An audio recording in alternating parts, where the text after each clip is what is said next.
کریم د ختم متعلق دی او د رسول الله صلی الله علیه وسلم د روایاتو نه معلومیږي چې د داسې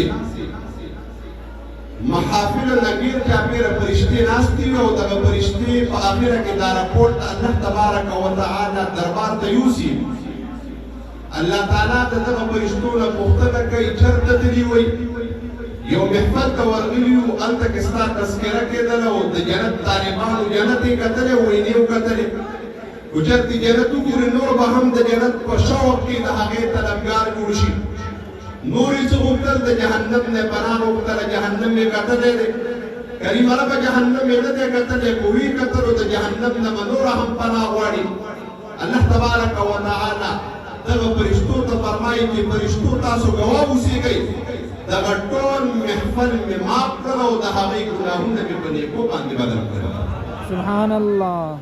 اخره کې فرشته الله تبارک وتعالی ته عرض کوي چې یا الله دلته کې یو کس راغلی او د دغه محفل د اورېدلو په غرض باندې نه و راغلی، د چا سره په دغه محفل کې کار دنیایي، خو چې کله راغلی او ویې کتل چې دلته کې قرآن لوستل کېږي، ذکر اذکار کېږي، دی هم پکې کېناستو.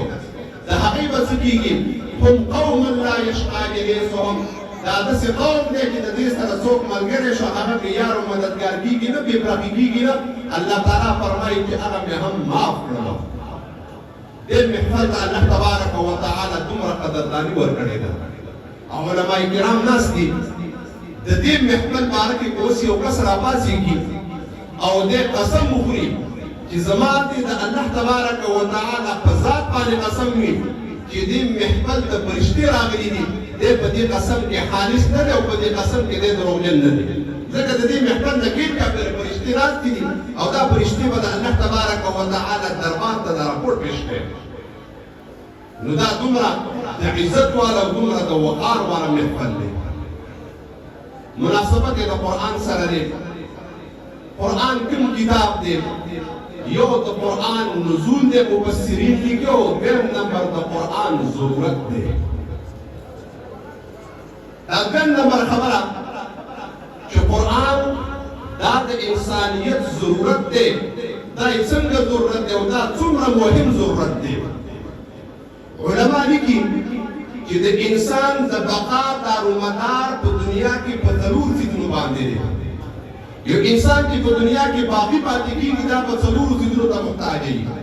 اول نمبر دا دی به خوراک کوي. خو چېرته دی خوراک نه کوي نو یو ورځ دوه ورځې یو هفته به دی ژوندی وي، دی هغه نشي پاتې کېدلی. دویم نمبر دا انسان په دنیا کې محتاج دی څښاک ته. دی به څښاک کوي، څه به څښي، خو چېرته دې ته د څښاک دپاره ته میلاو نه شي، یو ورځ دوه ورځې به دی خپل سیسټم بحال وساتي، خو بالآخر به دی خپله زندګي ترلاسه ورکړي. درېیم نمبر د انسان چې ضرورت دی دا د انسان هوا ته دی.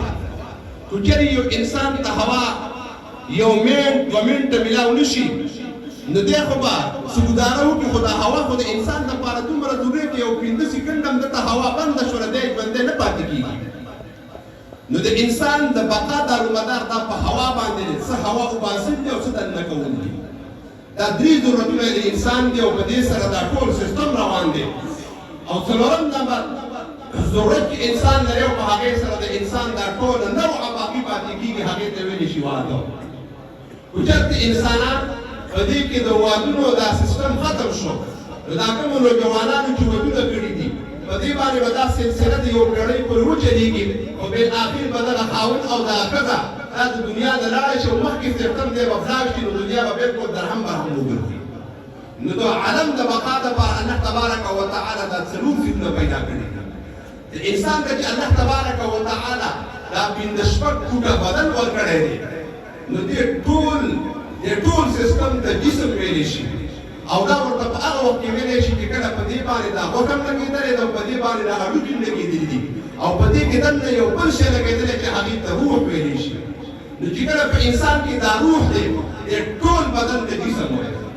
خو چې کله د انسان د دغه جسم نه دا وړوکی غونډه کې روح دې ته پرواز وکړو، نو بیا دې ته موږ لاش وایو. بیا ورته دا نه وایي چې پلانکې جسم پروت دی، پلانکې ملک پروت دی، پلانکې هغه مړی پروت دی، وي دې مړي ته به ورشم دعا به ورته وکړم، بیا پلانکې لاش پروت دی.